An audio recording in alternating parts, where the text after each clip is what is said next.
멤버십 가입 그리고 구독, 좋아요 정말 큰 힘이 됩니다. 감사합니다. 21세기 샤먼입니다. 저희가 지난 분석에서 세계경제 포럼, 그러니까 WEF라는 거대한 무대가 어떻게 서서히 막을 내리고 있는지에 대해 이야기했었죠. 자, 그렇다면 말입니다. 다보스의 시대가 정말 저물고 있다면 그 어마어마한 권력의 공백은 과연 누가 채우게 될까요? 낡은 질서가 무너진 바로 그 자리에서 새로운 시대의 규칙을 쓰는 진짜 설계자들은 대체 누구일까요? 오늘 우리는 바로 그 거대한 전환의 실체, 보이지 않는 손의 세대 교체 뒤에 숨겨진 정말 충격적인 진실 속으로 깊이 들어가 보려고 합니다. 이 모든 거대한 이야기의 실마리는요, 한 명의 학자로부터 시작됩니다. 이르는 캐럴 퀴글리. 이분은 그냥 길거리에서 떠드는 음모론자가 절대 아닙니다. 하버드와 조지타운 대학교에서 역사를 가르쳤고 훗날 미국 대통령이 된 빌 클린턴이 직접 나의 정신적 멘토라고 밝혔을 만큼 뭐랄까 주류 중의 주류학자였죠. 하지만 그를 정말 특별하게 만드는 건 따로 있습니다. 그는 그냥 밖에서 지켜본 관찰자가 아니었다는 거예요. 그 이너서클의 허락을 받아서 그들의 비밀기록 보관소에 무려 20년 동안이나 자유롭게 드나들었던 거의 유일무이한 내부 기록자였다는 사실입니다.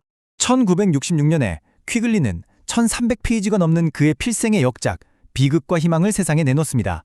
민주주의라는 아름다운 가면 뒤에서 실제 역사를 움직여온 거대한 금융 네트워크의 실체를 폭로한 거죠. 그는 이 시스템의 목표 자체에는 일부 동의했지만 그 비밀스러운 방식이 결국 인류의 자유를 억압하는 비극을 낳을 거라고 경고했습니다. 그리고 정확히 60년의 세월이 흐른 지금 2020년, 우리는 그가 예언했던 인간 중심의 비밀 네트워크 시대가 끝나고 완전히 새로운 차원의 권력이 탄생하는 그 역사적인 전환점을 목격하고 있습니다. 아니, 어떻게 60년 전의 낡은 책 한 권이 지금 우리의 현실을 이렇게까지 정확하게 꿰뚫어 볼 수 있었을까요? 그 놀라운 연결고리를 지금부터 함께 추적해 보겠습니다. 자, 오늘의 탐구 여정입니다. 이 지도를 따라서 우리는 60년간 감춰졌던 비밀의 방에서부터 시작해서 권력의 심장부를 거쳐 마침내 우리 앞에 놓인 미래의 선택지까지 탐험하게 될 겁니다. 자, 그럼 한 단계씩 깊이 들어가 보죠. 첫 번째 여정입니다. 아니, 캐럴 퀴글리는 대체 어떻게 이 모든 걸 알 수 있었을까요? 앞서 말씀드렸듯이 그는 정말 우연한 계기로 그 이너서클의 비밀기록 보관소에 20년 동안이나 접근할 수 있는 특별한 허가를 받았습니다. 그의 책이 단순한 추측이나 이론이 아니라 정말 서늘하지 현실감을 갖는 이유가 바로 여기에 있는 겁니다. 이건 그가 직접 보고 확인한 살아있는 역사적 증언인 셈이죠. 그는 이 비밀 네트워크의 목표, 그러니까 전쟁을 막고 안정된 세계 질서를 만들겠다는 그 목표 자체에는 일부 공감했지만 그 방식이 민주주의를 완전히 파괴하고 있다는 걸 경고하고 싶었던 겁니다. 이건이 바로 트레제디, 비극의 시작이었죠. 퀴글리 분석의 가장 핵심적인 개념이 바로 신봉건주의입니다. 이게 뭐냐면요, 중세시대 영주가 땅에 묶인 동로를 지배했듯이 현대 국가들 역시 보이지 않는 금융 영주들에게 사실상 예속되어 있다는 정말 충격적인 주장입니다. 겉으로는 우리가 투표를 통해 대통령도 뽑고 국회의원도 선출하지만 국가의 운명을 결정하는 가장 중요한 규칙들, 예를 들면 금리를 정하고 돈을 얼마나 찍어낼지 결정하는 그런 권한은 이미 우리 손을 떠나 있다는 겁니다. 아니, 어떻게 그게 가능할까요? 바로 금융의 목줄 때문입니다. 모든 정부는 돈이 필요하잖아요?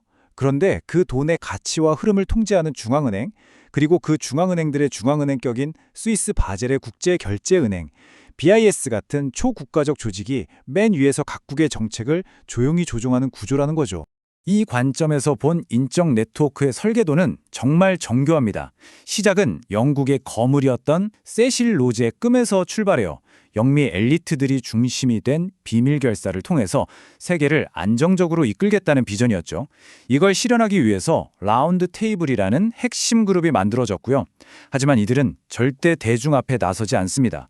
대신에 미국 외교협회 CFR이나 우리가 잘 아는 세계경제포럼 WEF 같은 아주 세련된 전면 조직을 내세워서 자신들의 의제를 글로벌 스탠다드라는 이름으로 포장하고 퍼뜨리는 거죠. 이들의 최종 목표는 이 이론에 따르면 민주주의자는 시끄럽고 비효율적인 절차를 건너뛰고 소수의 선택된 전문가 집단이 세계를 합리적으로 관리하는 하나의 거대한 연방 시스템을 만드는 것이었습니다. 그런데 말입니다. 2024년 바로 그 인간 중심 네트워크의 살아있는 상징과도 같았던 인물 클라우스 슈밥이 은퇴를 발표했습니다. 이건 그냥 한 조직의 리더가 바뀌는 그런 차원의 문제가 아닙니다. 매년 겨울 전 세계의 거물들이 다보스에 모여서 밀실에서 악수하고 미래를 결정하던 그 시대, 즉 인간 엘리트들의 합의와 협상으로 세계를 움직이던 방식이 더 이상은 통하지 않는다는 시대적 선언과도 같은 겁니다. 퀴글리가 경고했던 인간 딥스테이트의 시대가 저물고 있다는 가장 강력한 신호인 셈이죠. 인간 엘리트의 시대가 끝났다면 그 텅 빈 왕좌는 과연 누가 차지할까요? 바로 여기서부터 진짜 충격적인 현실이 펼쳐집니다. 낡고 비효율적인 금융 엘리트들의 딥스테이트는요, 훨씬 더 빠르고 강력하며 무자비한 실리콘밸리의 기술 엘리트라 설계한 딥스택으로 대체되고 있습니다. 이 표를 보면 두 권력의 차이가 정말 극명하게 드러나죠. 과거 다보스에 모이던 금융 엘리트들은 은행과 전통 미디어를 통해서 점진적인 안정과 관리를 추구했습니다.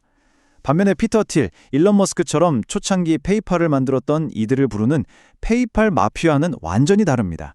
그들의 무기는 AI와 암호화폐 같은 신기술이고요. 그들의 목표는 낡은 시스템을 인정사정 없이 파괴하고 기술의 힘으로 인류 문명을 가속시키는 겁니다.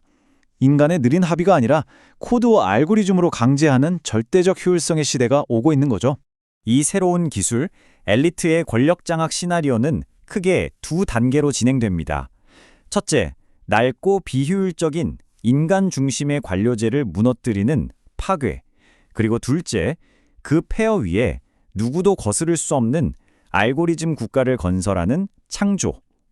이 두 가지 작전이 지금 이 순간에도 동시다발적으로 그리고 아주 빠른 속도로 진행되고 있습니다. 이 파괴 단계는 단순한 비유가 아닙니다. 이 관점에 따르면요, 2025년 단 한 해에만 정부 효율부 같은 프로젝트를 통해서 무려 30만 명에 달하는 미국 연방 공무원이 해고되거나 AI로 대체되었습니다. 이건 평시 기준으로 미국 역사상 가장 급격하고 대규모적인 인력 감축입니다. 수십 년간 국가를 운영해온 인간의 경험과 판단이 사라지고 그 자리를 차가운 코드가 채우기 시작한 겁니다. 그리고 그 파괴된 자리에는 무엇이 들어설까요?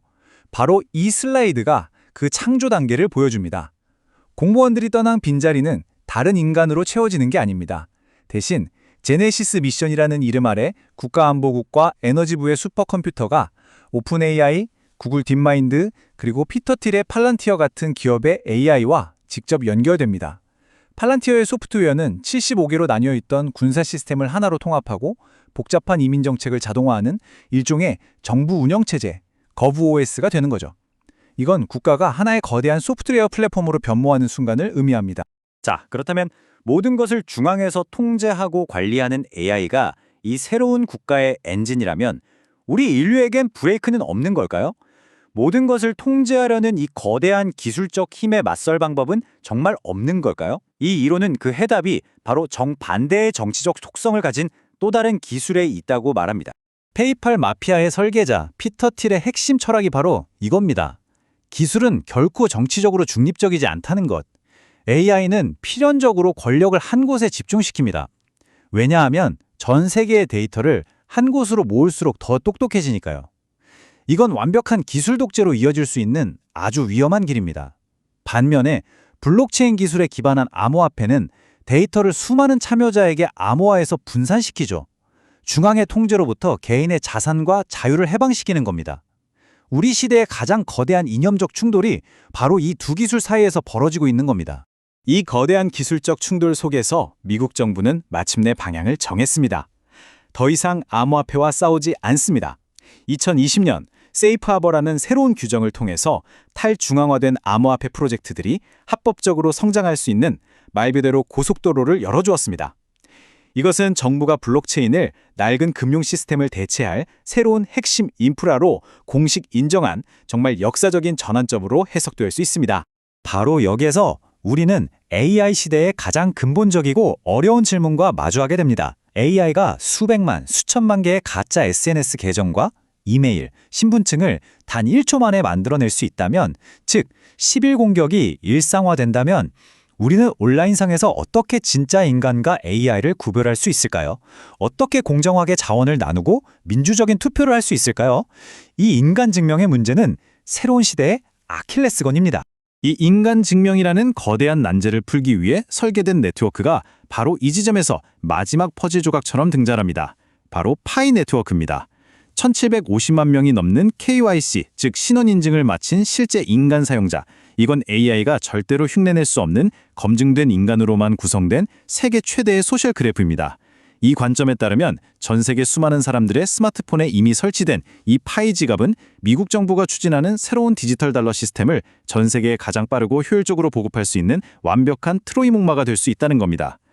수년간 이어져온 폐쇄형 매인의 기간은 바로 이 순간 새로운 규제 환경과 완벽하게 맞물리기 위한 치밀한 준비 과정이었을 수 있다는 해석이 나오는 이유입니다. 자, 우리는 낡은 세계가 무너지고 알고리즘이라는 새로운 세계가 솟아나는 이 거대한 과정을 목격했습니다. 그렇다면 모든 것이 투명하게 들여다보이는 이 새로운 시스템, 이 유리성 안에서 살아간다는 것은 우리에게 대체 무엇을 의미할까요? 60년 전 캐럴 퀴글리가 경고했던 소수의 인간 엘리트들이 비밀스러운 커튼 뒤에서 세계를 움직이던 시대, 그 불투명했던 비극의 시대는 이제 끝났습니다.